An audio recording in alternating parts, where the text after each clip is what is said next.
Buenos días, hermanos. Les saludo en el nombre de Jesús en este día sábado del Señor. Vamos a repasar nuestra lección que lleva por título Los últimos días. Y la lectura, hermanos, lo encontramos en Marcos 13, 26, 27. Pero antes de empezar a leer este versículo, les saludo en el nombre de Jesús, que ustedes se encuentren bien, que este sábado sea de bendición para ustedes y para su familia, y que la bendición de Dios siempre esté con ustedes donde quiera que se encuentren. Hermanos, en lo personal me gustó mucho estudiar esta parte porque está hablando de los últimos días. El versículo de Marcos 13, 26, 27, hermanos, está hablando de la venida de Cristo Jesús. Quiero leer con ustedes este versículo.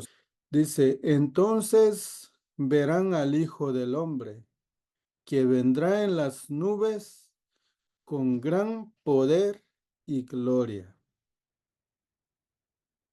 Entonces él enviará a sus ángeles y juntará a sus elegidos de los cuatro vientos, desde el extremo de la tierra hasta el extremo del cielo. Aquí vemos, hermanos, de que Jesús en su segunda venida va a venir con poder y gloria, y todo ojo lo verá, según nos explica la palabra de Dios. Hay muchas falsas enseñanzas, hermanos, que escuchamos de personas, ¿verdad?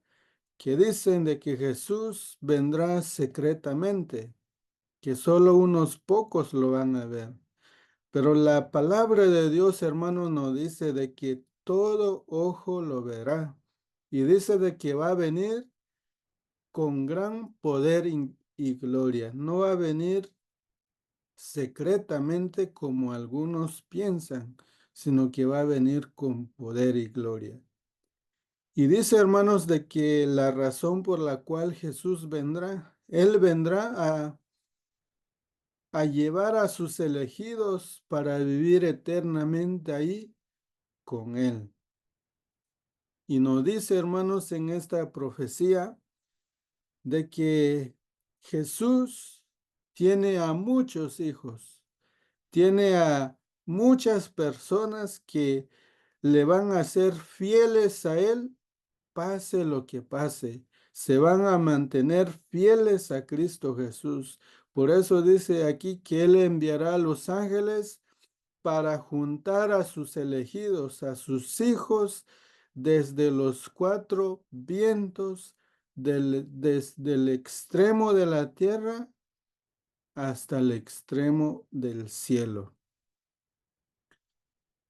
Y hermanos, ojalá de que nosotros nos sigamos preparándonos, que cada uno de nosotros siga adelante, que podamos seguir en los caminos de Dios.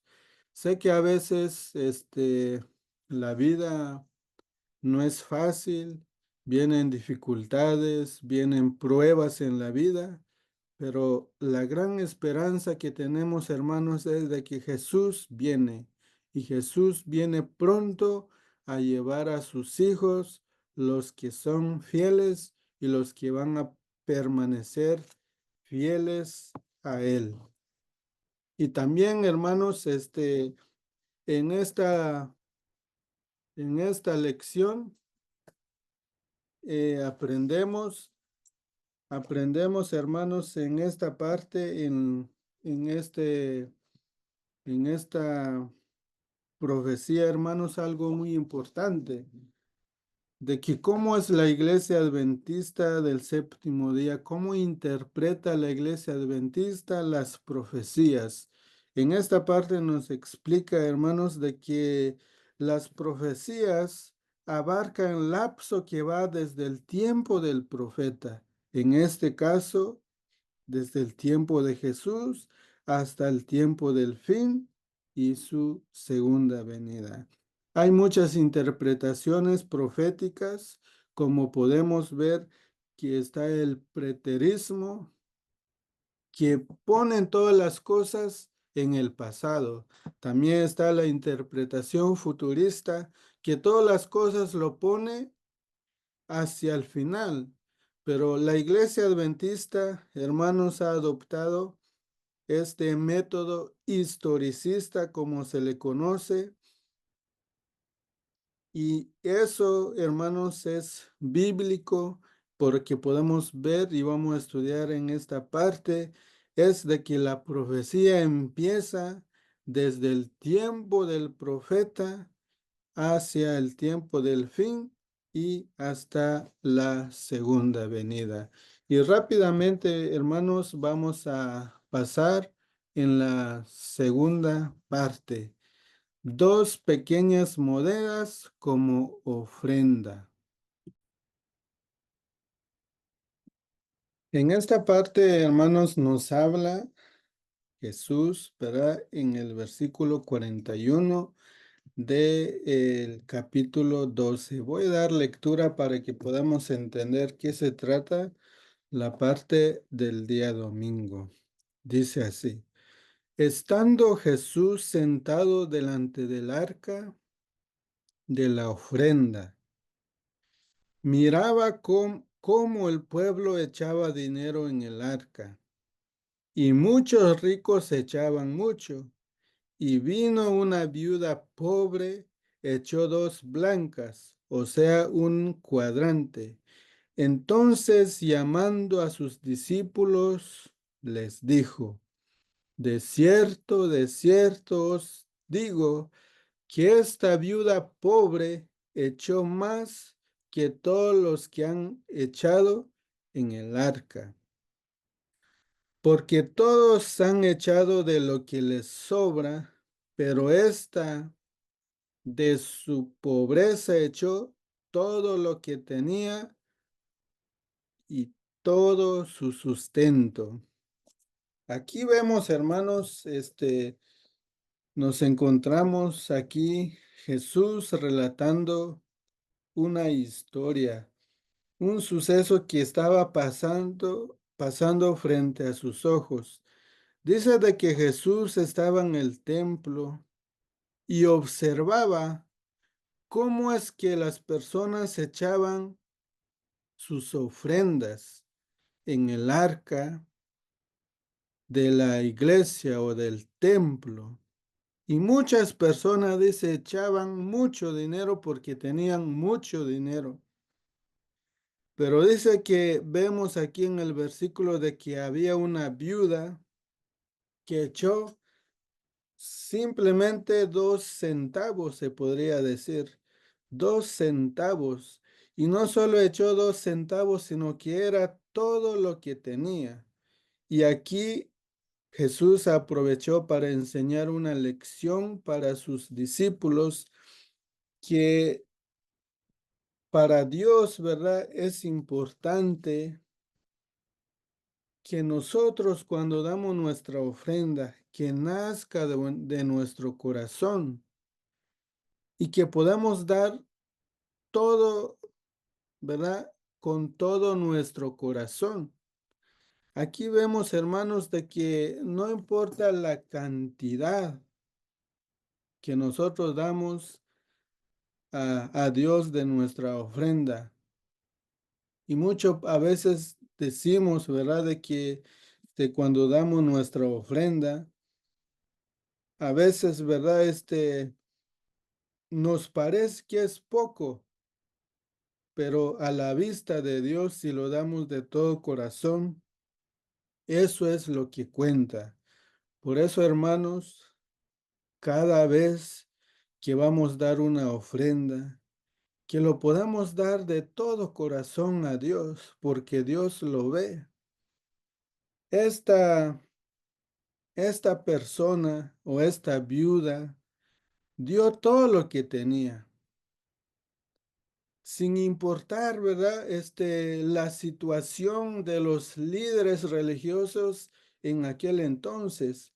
Hoy en día, hermanos, eh, muchas veces los hermanos a veces dejan de dar sus diezmos y sus ofrendas con la excusa de que no se le está dando administración o buena administración a las ofrendas.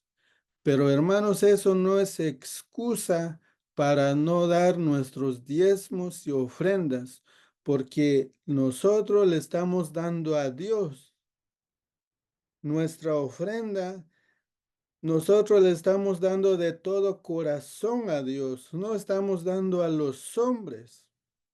Aquí Jesús no excusó, ¿verdad?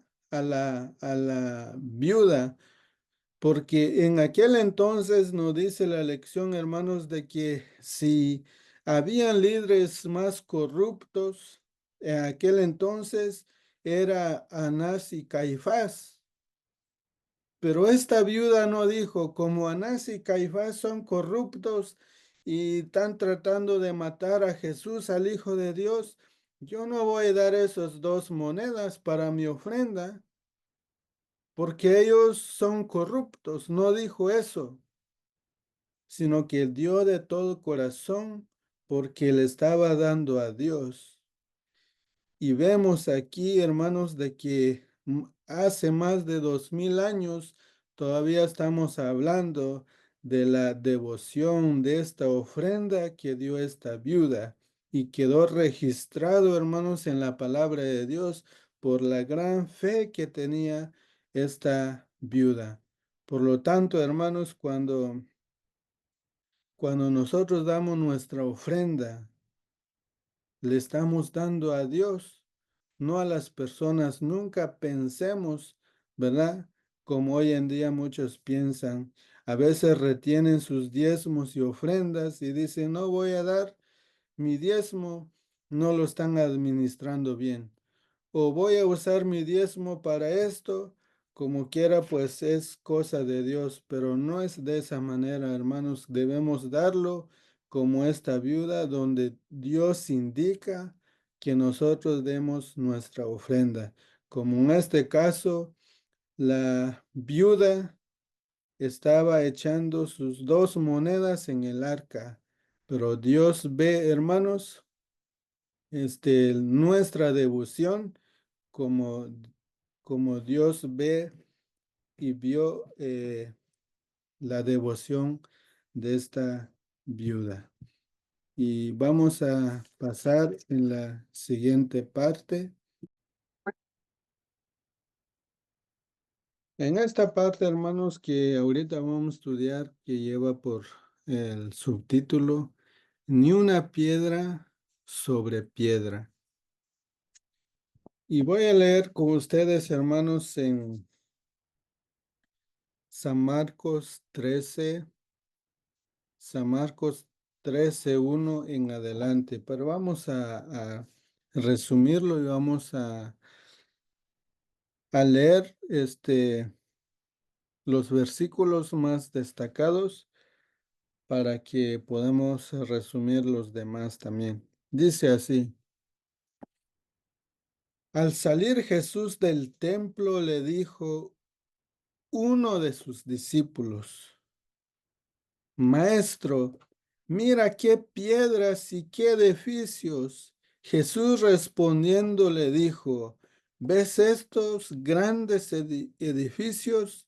No quedará piedra sobre piedra que no sea derribada. Aquí nos encontramos, hermanos, con este discípulo. En los tiempos de Jesús, una de las grandes maravillas en aquel entonces era el templo de Jerusalén, el templo de Israel. Nos dice, hermanos, los historiadores de que era un edificio majestuoso que llevaron años para su reconstrucción. Y dice de que la historia de que los pilares, simplemente los pilares, ¿verdad? Eran labrados de piedra y dice que pesaban toneladas cada corte de esos postes. Y también nos dice la historia, hermanos, de que eran enormes esos pilares. Dice que si nosotros nos ponemos tres personas, este, dice de que con tres personas era difícil, ¿verdad? Que podamos abarcar la, los grandes pilares porque eran enormes. Por eso, hermanos, aquí uno de sus discípulos dice, al salir Jesús del templo, se acercó uno, maravillado, le dice a Jesús, mira, dice, estas grandes piedras del edificio. Pero Jesús se quedó fijando y Jesús le contestó. Jesús conocía el futuro. Y todo el pueblo de Israel, ellos no habían aceptado a Jesús como su Salvador. Y Jesús podía ver en el futuro qué es lo que le esperaba al pueblo de Israel por rechazar a Cristo Jesús. Por eso, hermanos, en esta semana aprendimos de que la destrucción de Jerusalén nos dice la inspiración de que es un pálido, dice, enseñanza de lo que viene el fin de los tiempos, de que va a tener su cumplimiento final en la segunda venida de Cristo Jesús. Aquí vemos, y Jesús le responde, dice, que no queda piedra sobre piedra que no sea derivada, dice Cristo Jesús. Por eso los discípulos como que no entendían de qué estaba hablando Jesús. Pensaron de que estaba hablando Jesús de la segunda venida. Porque ¿quién podía destruir esos grandes edificios con esos pilares enormes? Lo que se le viene en la mente a los discípulos es de que Jesús estaba hablando del fin de los tiempos. Pero estudiando la palabra de Dios, hermanos, y viendo la historia de que Jesús estaba hablando de la destrucción del templo de Jerusalén en mano de los romanos. Y nos dice que Jesús, en el versículo 3, hermanos, que Jesús se sentó en el monte de los olivos frente al templo. Entonces Pedro, dice Jacobo, Juan y Andrés, los cuatro que siempre están con Jesús, le preguntaron aparte porque no habían entendido de qué o cuándo iba a ocurrir eso. Y le preguntaron aparte, dice, dinos, ¿cuándo serán estas cosas y qué señales habrán cuando todas estas cosas hayan de cumplirse?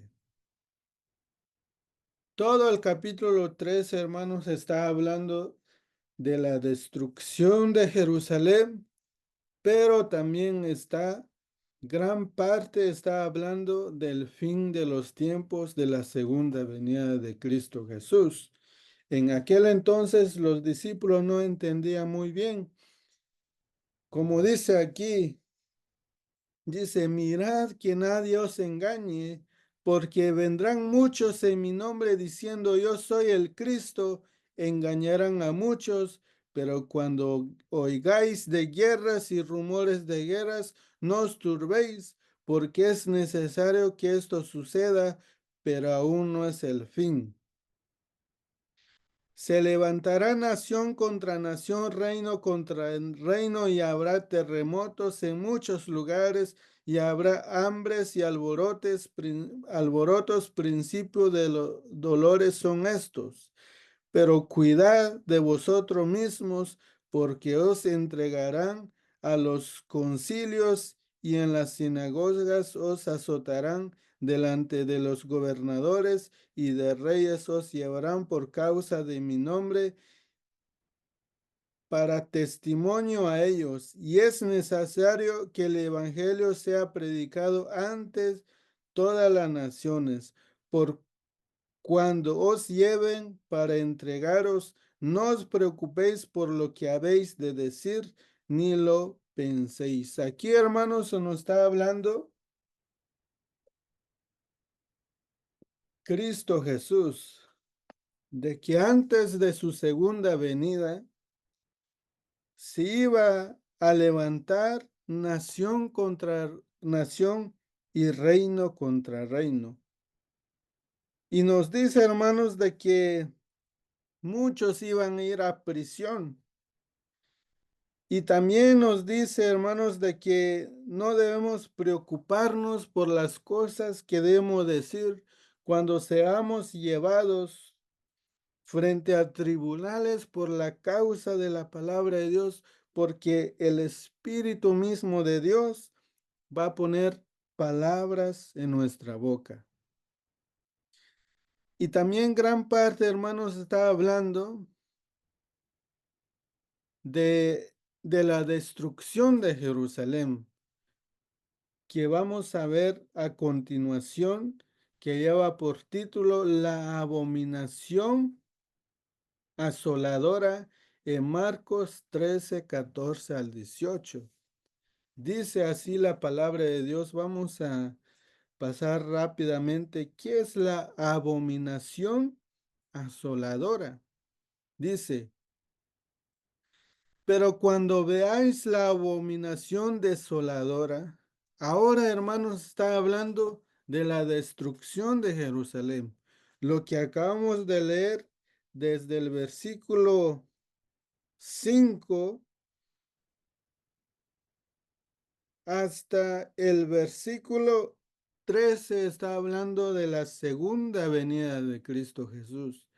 Pero ahora está hablando de la destrucción de Jerusalén, pero también esto va a tener otro cumplimiento en el final de los tiempos. Vamos a leer lo que nos dice. Dice, pero cuando veáis la abominación desoladora de que habló el profeta Daniel, puesta donde no debe estar, el que lea, entienda. Entonces los que estén en Judea huyan a los montes. El que esté en la azotea no descienda a la casa ni entre para tomar algo de su casa. Y el que esté en el campo no vuelva atrás a tomar su capa. Y hay de los que estén en cinta y de los que críen en aquellos días. Orad, pues para que su ida no sea en invierno.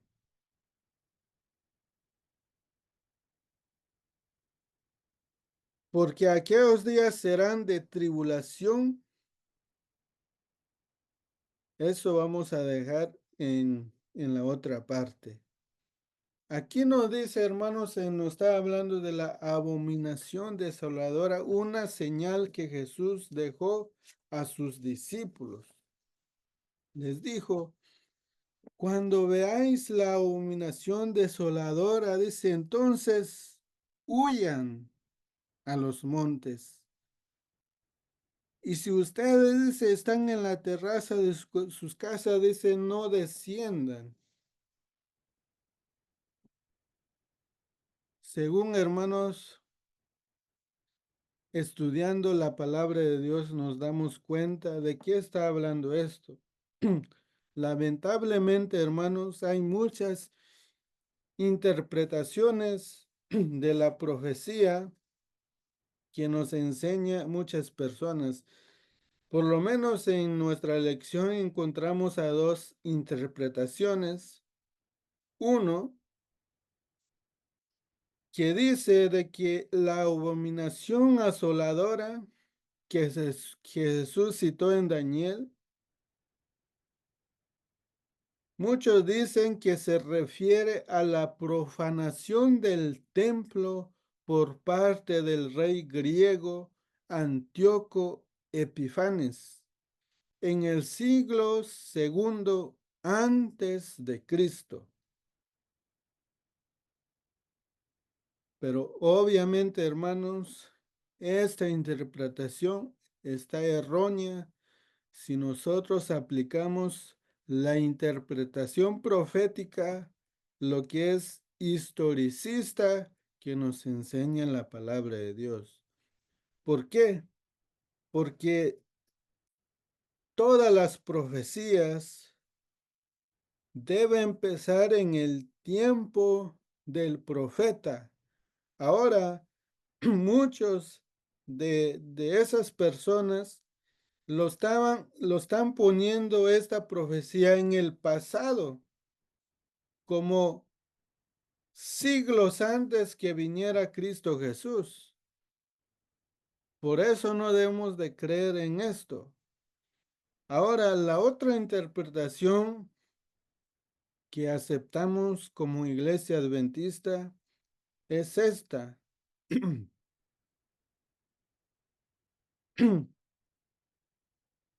que dice que esta abominación asoladora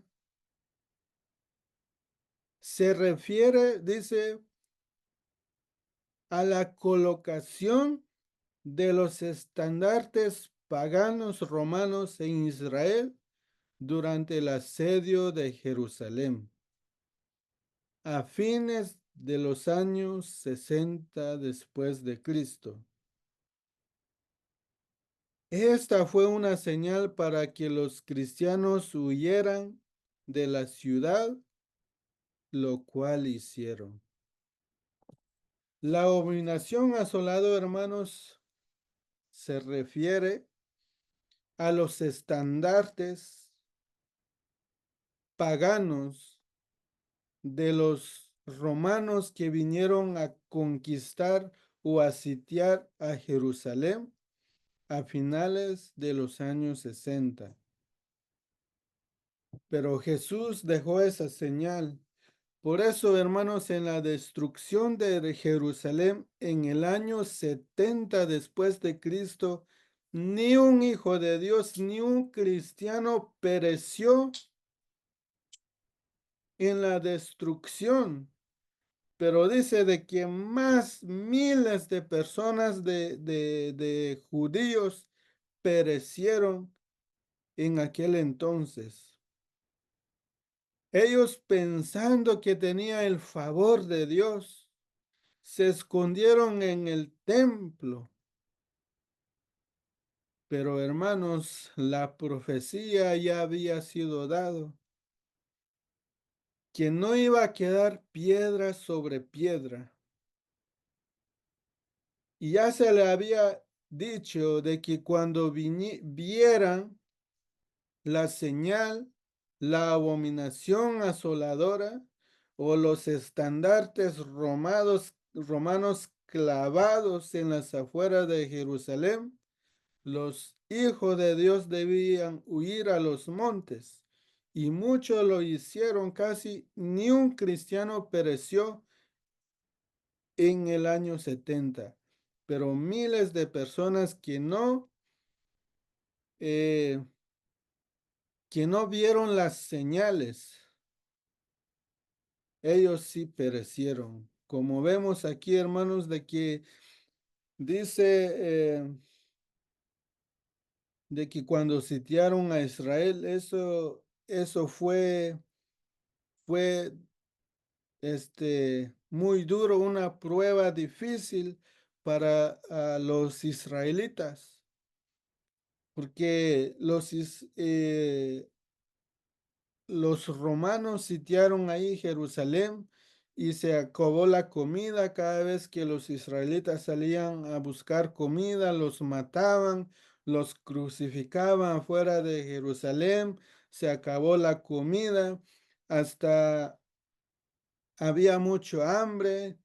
Los padres, a los madres, mataban a sus propios hijos y servía de comida porque era grande la hambruna que llegó en aquel entonces. Y Jesús había retirado su protección. Y en el año 70, hermanos, fue destruido el templo y se cumplió la profecía que no iba a quedar piedra sobre piedra.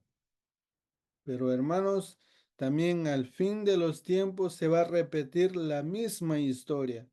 Todos aquellos que van a rechazar a Cristo Jesús, sus mandamientos, también van a tener la misma suerte. Por eso es muy importante, hermanos, que nosotros podamos estudiar las profecías para que nosotros nos preparemos, para que sepamos realmente en qué tiempo estamos, este, y podemos prepararnos, hermanos. Esto es lo que nos dice esta, esta parte. Eh, En estos 5 minutos que nos quedan, vamos a hablar de la gran tribulación. El versículo 19 dice así: porque aquellos días serán de tribulación, cual nunca ha habido desde el principio de la creación que Dios hizo hasta ese tiempo, ni lo habrá. Y si el Señor no hubiera acortado aquellos días, nadie sería salvo, pero por causa de los escogidos que Él eligió, acortó aquellos días. La gran tribulación. Aquí, hermanos, cuando habla San Marcos de la gran tribulación, dice de que esto es una profecía porque cuando Jesús habló, no había pasado, no había sucedido. Y dijo de que iba a haber una gran tribulación que nunca había habido desde el principio, desde la creación hasta aquel entonces. Pero dice de que Jesús lo iba a cortar. Si no fuera así, nadie se hubiera salvado. ¿De qué está hablando esto, hermanos? Obviamente, hermanos, esta tribulación que nos enseña aquí está hablando de la persecución descrita aquí en San Marcos. Está hablando, hace eco de las profecías de Daniel 7 y 8, donde el poder representado por el cuerno pequeño persigue al pueblo de Dios durante tiempo, 2 tiempos y medio tiempo. Esto, hermano, es la profecía de los 1260 años de supremacía papal, 1260 años literales que el papado persiguió a los cristianos por causa de la palabra de Dios, que empezó desde el año 538 después de Cristo hasta el año 1798 después de Cristo, cuando Napoleón envió a su general para encarcelar al Papa. Durante este periodo, hermanos, de 1260 años, el poder simbolizado por el cuerno pequeño persiguió y mató a quienes no estaban de acuerdo con su sistema de gobierno eclesiástico. Pero hay algo interesante, hermanos, de que esta matanza o esta persecución más largo de toda la historia durante 260 años de persecución. Vemos aquí la mano del Señor que siempre ha estado con su pueblo y con sus hijos. Dios siempre estará protegiendo y guiando a su pueblo y también siempre estará cuidándolo para que no sean engañados. Aquí vemos de que habla de un acortamiento de la persecución por causa del pueblo de Dios, porque Jesús ama a sus hijos, hermanos, por eso los protege. Así de que no debemos preocuparnos, hermanos, si nos persiguen por causa del Evangelio, hermanos. Vamos a terminar con esta parte. La venida del Hijo del Hombre. Marcos 13, 24, 23. Dice así. Pero aquellos días después de aquella gran tribulación, el sol se oscurecerá y la luna no dará su resplandor, las estrellas caerán del cielo y las potencias que están en los cielos serán conmovidas. Entonces verán el Hijo del Hombre que vendrá en las nubes con gran poder y gloria. Entonces enviará a sus ángeles y juntará a sus escogidos los cuatro vientos desde el extremo de la tierra hasta el extremo del cielo. Aquí, hermanos, dice que inmediatamente después de aquellos días o después de esa tribulación o persecución, iba a haber una señal en el sol, en la luna y en las estrellas. Después de esa señal iba a venir Cristo Jesús. Ahora vemos, hermanos, que Jesús, estudiando las profecías, Jesús está a las puertas. Por eso debemos prepararnos. Si no hemos entregado nuestro corazón a Cristo Jesús, debemos entregar nuestro corazón para que nosotros no nos quedemos. Y aquí vemos, hermanos, en Apocalipsis 6:12, lo pueden buscar. Está hablando del sexto sello, está hablando de las mismas señales que iba a haber en el sol, la luna y las estrellas. Y todo esto, hermanos, ya se cumplió. Simplemente estamos ahora esperando la aparición de Cristo Jesús. Dice, hermanos, en la historia de que el sol se oscureció en 1780, un 19 de mayo.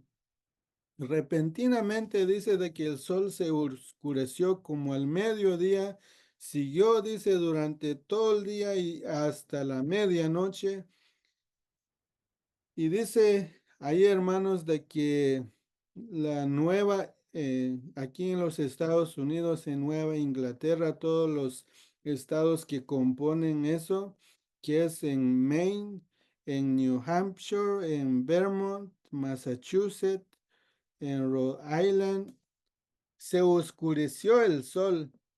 Y dice que en la noche también, en la noche de ese mismo día, la luna, dice, apareció como a la medianoche, salió como rojo. Y también vemos en 1833, hermanos, aquí en gran parte de Norteamérica cayeron las estrellas fugaces. Todo eso, hermanos, la señal que iba a haber en el sol, en la luna, la estrella, ya se cumplió. Y después de la señal en las estrellas, ¿qué nos dice la palabra de Dios? De que Jesús iba a venir. Es lo que estamos esperando hoy en día, hermanos. Así de que les animo para que sigamos fieles a Dios y que podamos seguir adelante. Esto ha sido el repaso de nuestra lección y que Dios nos siga bendiciendo.